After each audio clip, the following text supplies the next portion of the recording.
नमस्कार, आप सभी का बहुत बहुत स्वागत है। जिस तरीके से मेवात का नूह जल रहा है, सांप्रदायिक हिंसा लगातार वो बद से बदतर स्थिति में पहुंच चुकी है। सरकार एक तरफ से नाकाम नजर आ रही है, ऐसे आरोप लग रहे हैं। इस मुद्दे पर बात करेंगे। हमारे साथ हैं नरेंद्र मोदी सरकार में ऊर्जा और भारी उद्योग राज्य मंत्री कृष्णपाल गुर्जर साहब। गुर्जर साहब, स्वागत करूंगा मैं आपका हिंदी खबर पर। धन्यवाद अतुल जी। लेकिन भाई साहब, ये जो स्थितियां हैं ये बड़ी विकट बनी हुई हैं। ये स्थितियां जो हैं वो सरकार के लिए और बीजेपी के लिए बहुत अलार्मिंग है।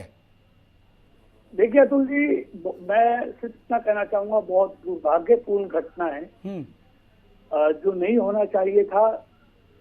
जो भाईचारे को समाप्त करने के लिए जो साजिश रची गई, जिसके पीछे लगता है कुछ साजिश करता कोई ना कोई मास्टरमाइंड है, जिन्होंने इस भाईचारे को समाप्त करने के लिए जो सदियों पुराना हमारा भाईचारा है उसमें दरार डालने की कोशिश की है। लेकिन मैं इतना कहना चाहूंगा आपके माध्यम से, वो अपने मंसूबों में सफल नहीं होंगे।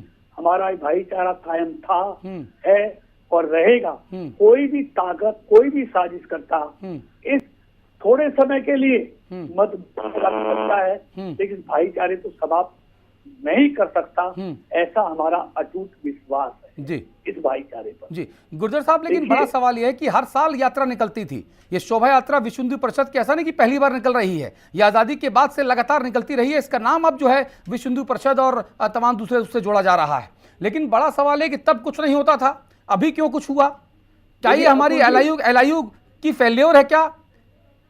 देखिए अतुल जी, यही तो जांच का विषय है कि जो शोभा यात्रा हर साल निकलती थी, शांतिपूर्ण ढंग से निकलती थी, और जिसका इस ऐसी स्थिति का दूर दूर तक किसी को अंदेशा नहीं था, क्योंकि पहली बार यात्रा नहीं है। यात्रा के लिए जिला प्रशासन से इजाजत ली जाती है, उसके लिए रूट तय किया जाता है, उसके लिए फोर्स लगाई जाती है, सारे इंतजाम किए जाते हैं जो किए गए थे इस बार भी। लेकिन ये अंदेशा दूर दूर तक नहीं था कि इस तरह यात्रा पर इस तरह से पत्थरों से हमला होगा, गोलियों से हमला होगा, गाड़ियों को जलाया जाएगा, दुकानों को लूटा जाएगा, इसका अंदेशा नहीं था। और शांतिपूर्ण तरीके से यात्रा हर साल निकलती थी। अगर ये अंदेशा होता तो निश्चित तौर पे सारे पुख्ता इंतजाम सरकार के द्वारा, प्रशासन के द्वारा किए जाते। लेकिन ये अंदेशा नहीं था, इसलिए गड़बड़ हुई। और इसके लिए मैं समझता हूँ वो असामाजिक तत्व जो इस भाईचारे को समाप्त करना चाहते हैं, इसके पीछे कोई ना कोई साजिश करता है, कोई ना कोई मास्टरमाइंड है। इसीलिए सारी जांच का विषय है। जैसे जैसे जांच आगे बढ़ेगी सारी तस्वीर अपने आप साफ हो जाएगी। जी, prevention is better than cure, ये कहा जाता है। जब अपन पुलिसिंग करते हैं, जब पुलिसिंग की ट्रेनिंग होती है, जो आईपीएस नए नए लड़के बनते हैं उनको सिखाया जाता है कि भाई प्रिवेंशन करो, अपराधियों को अपराध करने से पहले पकड़ना है। और इस मानसिकता के आधार पर हमने एलआईयू बनाया, लोकल इंटेलिजेंस यूनिट बनाया, जो खुफिया विभाग है, सीबीसीआईडी है, जो लगातार जानकारियां देती रहती है। मेरा सवाल यह है कि क्या मनोहर सरकार की जो खुफिया एजेंसियां हैं, जो खुफिया व्यवस्था तंत्र है, वो एकदम से भरभरा कर गिर गया क्या औंधे मुंह? देखिए अखिल जी, मैं एक बात आपको मैं साझा करना चाहूंगा। अतीत की घटनाओं से आदमी भविष्य की तैयारी करता है, लेकिन अतीत में ऐसा कुछ हुआ नहीं। बड़े शांतिपूर्ण तरीके से शोभा यात्रा हर वर्ष इस सावन के महीने में निकलती थी। और वैसे भी देखिए, ये साजिशकर्ताओं ने, मैं लगता हूं, जो देश में मोदी जी की सरकार में भारत एक, भारतवासी एक, हरियाणा में मनोहर जी की सरकार में हरियाणा एक, हरियाणवी एक, इस भावना के साथ सबको साथ लेकर देश और प्रदेश को आगे बढ़ाने में लगी हुई है। कहीं ना कहीं उस भावना को ठेस पहुंचाने के लिए, उस भावना के खिलाफ माहौल बनाने के लिए ये षड्यंत्रकर्ताओं ने षड्यंत्र रचा है। और ये षड्यंत्र निश्चित तौर पर उजागर होगा कि जिस लोगों ने इन भावनाओं को ठेस पहुंचाने के लिए, इस भाईचारे को समाप्त करने के लिए ये षड्यंत्र रचा। गुर्जर साहब, यही तो मेरा मूल सवाल है कि षड्यंत्र की जानकारी हमारी खुफिया एजेंसियों को क्यों नहीं हुई, ये मेरा सवाल है। और एलआईयू के, सीबीसीआईडी के, पुलिस के, प्रशासन के जो लोग औंधे सो रहे थे, क्या जो सोते हुए अधिकारी हैं उनके खिलाफ कार्रवाई नहीं होनी चाहिए? यही मेरा सवाल है, जो मनोहर सरकार को बदनाम करने में जिम्मेदार हैं। मैं अतुल जी ये कह रहा हूँ, ये सब जांच में आएगा। हाँ। कि जांच में क्या क्या कमी रही, कौन कौन उसके लिए दोषी है। हाँ। किस किस ने साजिश रची, कौन कौन इस साजिश में सहयोगी थे, कौन कौन इस साजिश का हिस्सा बने। निश्चित तौर पर मैं आपके चैनल के माध्यम से हरियाणा वासियों को और वहाँ के लोगों को विश्वास दिलाता हूँ, जिन्होंने भी ये साजिश रची है, जो भी षड्यंत्रकारी हैं, जिन्होंने इस भाईचारे को समाप्त करने के लिए षड्यंत्र रचा है और जिन्होंने भी इसमें हिस्सेदार बने हैं, उन सबके खिलाफ सख्त से सख्त कार्रवाई होगी और उनके लिए कार्रवाई ऐसी की जाएगी कि भविष्य में कोई ये षड्यंत्र रचने की हिम्मत ना कर सके। ऐसी सजा उनको षड्यंत्रकारियों को निश्चित तौर पर मिलेगी। ठीक है, अब मैं दूसरे एंगल की बात करता हूं।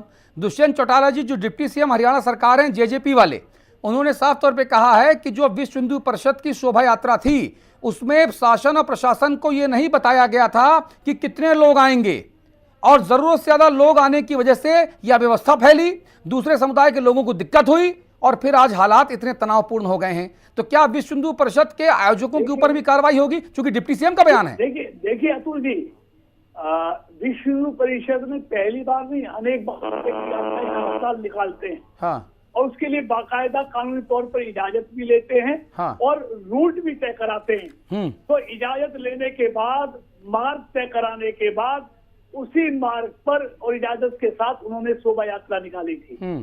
और कितने लोग आएंगे, कितने लोग नहीं आएंगे, ये क्योंकि पहले तय होता है।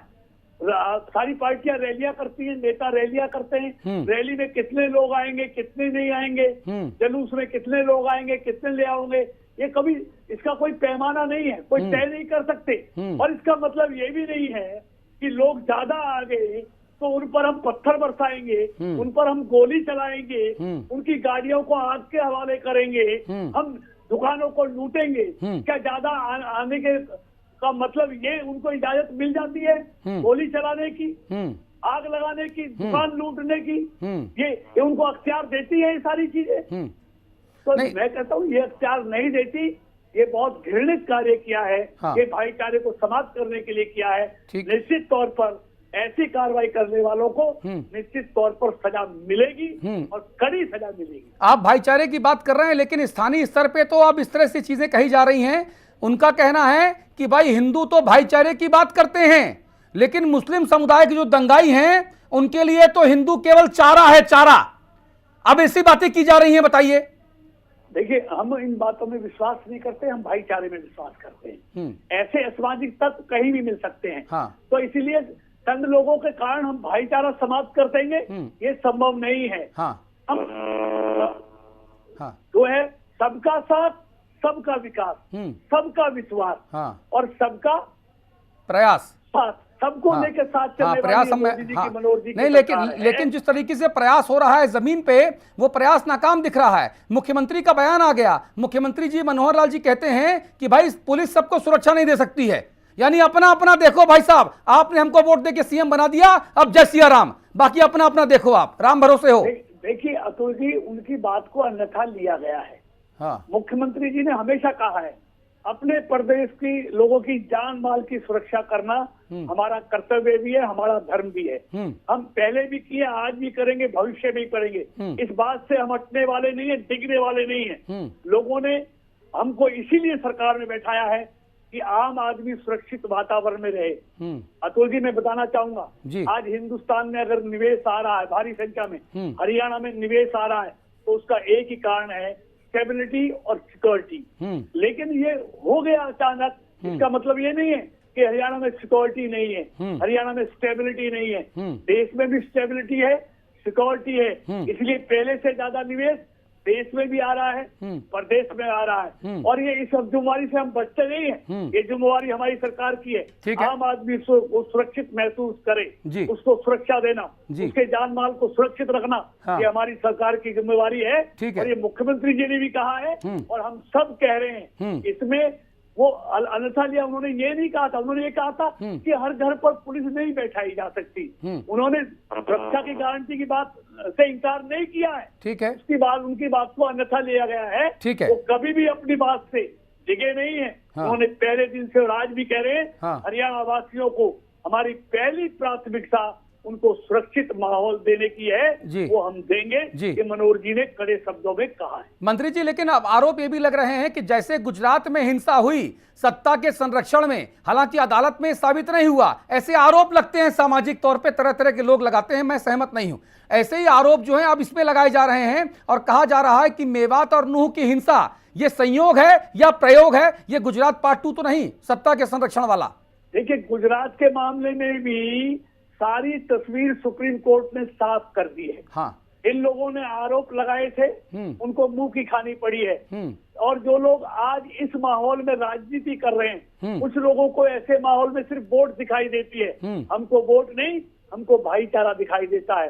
हमारे लिए वोट बाद में है, देश पहले है, भाईचारा पहले है।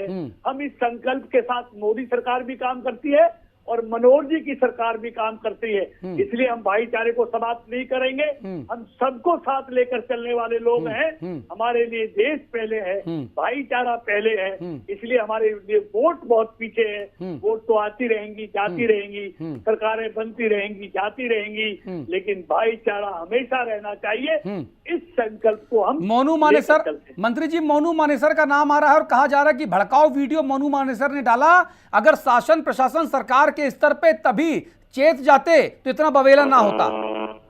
देखिए, पहली बात तो अतुल जी मैं कहता हूँ, मानेसर का जो वीडियो हमने देखा है और आपने भी देखा होगा, उसमें भड़काने वाली बात कोई हमको नजर नहीं आती। उसमें ये कहा है कि 31 तारीख को शोभा यात्रा में ज्यादा से ज्यादा लोग पहुंचे, मैं भी पहुंचूंगा। तो और फिर भी उसके बाद भी मैं कहता हूँ, मोनू मानेसर की वीडियो आने का मतलब कि उनको इजाजत देता है कि वो पत्थर बरसाएंगे शांतिपूर्ण शोभा यात्रा पर, वो गोली चलाएंगे, वो गाड़ियों को आग लगाएंगे, वो दुकानों को लूटेंगे। उनका वीडियो इनको इस बात की इजाजत देता है? कदापि नहीं। एक आदमी की वीडियो के लिए ये निहत्थे लोगों पर गोली बरसा देंगे, दुकानों को आग के हवाले कर देंगे, गाड़ियों को आग के हवाले कर देंगे, उन पर निहत्थे लोगों पर गोली चलाएंगे। इसका मतलब ये नहीं है अतुल जी। इसलिए हम ऐसे लोगों के साथ निश्चित तौर पर सख्ती से निपटेंगे और ऐसे लोगों को कड़ी से कड़ी सजा मिले, इसके लिए हम कानून की कार्रवाई करेंगे। अच्छा मंत्री जी, एक बड़ा सवाल है। बड़ा सवाल यह है कि मेवात और नूह और आसपास का इलाका जहां पे मुस्लिम समुदाय के लोगों की आबादी ज्यादा है, मैं किसी समुदाय विशेष की बात नहीं कर रहा, मैं किसी समुदाय को दोषी नहीं ठहरा रहा, लेकिन जिस समुदाय के ज्यादा लोग आपराधिक गतिविधियों में लिप्त रहेंगे, मुलव्विस रहेंगे, तो जाहिर तौर पे उस पूरे समुदाय को बदनामी की रोशनी में देखा जाएगा। ऐसा आरोप लग रहा है कि मेवात और नूह में लगातार बड़े बड़े खूंखार अपराधी जो है पाए जाते रहे हैं, वो बनाए जाते रहे हैं, वो छिपते रहे हैं, शरण स्थली रहे हैं। तब हमारे दिल्ली से इतना करीब इलाका और क्यों अपराधी पनप रहे हैं वहां पर? निश्चित तौर है, मेवात में सबसे ज्यादा साइबर क्राइम हो रहा है। हाँ। जो पहले कभी झारखंड में होता था, हाँ। आज मेवात उसका गढ़ बन गया है। हाँ। अवैध हथियार सबसे ज्यादा वहां पे जाते हैं। हाँ। लेकिन उसके लिए हरियाणा सरकार ने बहुत बड़ी रेड भी की, उन साइबर अपराधियों को बड़ी संख्या में गिरफ्तार भी किया है और समय समय पर इन अवैध हथियार वालों के खिलाफ कार्रवाई चलती है, उनकी गिरफ्तारी होती है, अवैध हथियार जब्त भी होते हैं। तो ये सारी कार्रवाई नियमित रूप से उनके ऐसे अपराधियों के खिलाफ होती है। जी नहीं, अपराधियों के खिलाफ कार्रवाई होती, अगर होती, कायदे से होती, ईमानदारी से होती, तो फिर ये इतना बड़ा बवेला नहीं होता। अपराधियों के पास ऑटोमेटिक राइफल्स हैं, उनके पास तरह तरह के वेपन्स हैं, वैसे हथियार तो पुलिस के पास भी नहीं है। कुछ चश्मदीदों ने हमारे रिपोर्टर से बात करते हुए बताया। अतुल जी, मैं आपको बिल्कुल स्पष्ट कर दूं, हाँ। मोदी और मनोहर जी की सरकार पर यह संदेह नहीं किया जाता। हाँ। मोदी और मनोहर जी की सरकार में अपराधियों के लिए कोई जगह नहीं है। हाँ। उनके साथ सख्ती से निपटा जाता है, उनके साथ कड़ी से कड़ी कार्रवाई की जाती है, उनको बख्शा नहीं जाता, उनको कोई रियायत नहीं दी जाती, उनको बिरयानी नहीं खिलाई जाती, उनके खिलाफ कार्रवाई होती है और वो होगी। जी, मेरा एक आखिरी सवाल है मंत्री जी, एक आखिरी सवाल। अब कहा जा रहा है, लोग मांग कर रहे हैं, जो हिंसा पीड़ित लोग हैं हिंदू समुदाय के, वो मांग कर रहे हैं कि कि भाई पड़ोस से योगी जी का बुलडोजर ले लो और योगी जी के एक्शन की तरह हरियाणा के जो दरिंदे हैं, हरियाणा के जो माफिया हैं, अपराधी हैं, हरियाणा के इन माफियाओं के ऊपर योगी का बुलडोजर चलवा दो, जमी दोस्त कर दो, नेस्तनाबूद कर दो। आपने देखा होगा अतुल जी, हरियाणा में मनोहर जी की सरकार है और जिन्होंने गैर कानूनी तरीके से मकान बनाए हैं, सरकारी जमीनों पे कब्जा किया है, उनके खिलाफ निश्चित तौर पर ये उनको मकानों को हटाने का कार्रवाई मनोहर जी की भी सरकार एक लंबे समय से कर रही है जी। दूसरा समय हो गया जी। बहुत बहुत धन्यवाद मंत्री जी, बहुत बहुत धन्यवाद। मैं उम्मीद करूंगा कि जल्दी जो है हरियाणा की हिंसा की जो आग है ये संभलेगी और हालात सामान्य होंगे। बहुत बहुत शुक्रिया। हिंदी खबर पर खबरों का सिलसिला लगातार जारी है।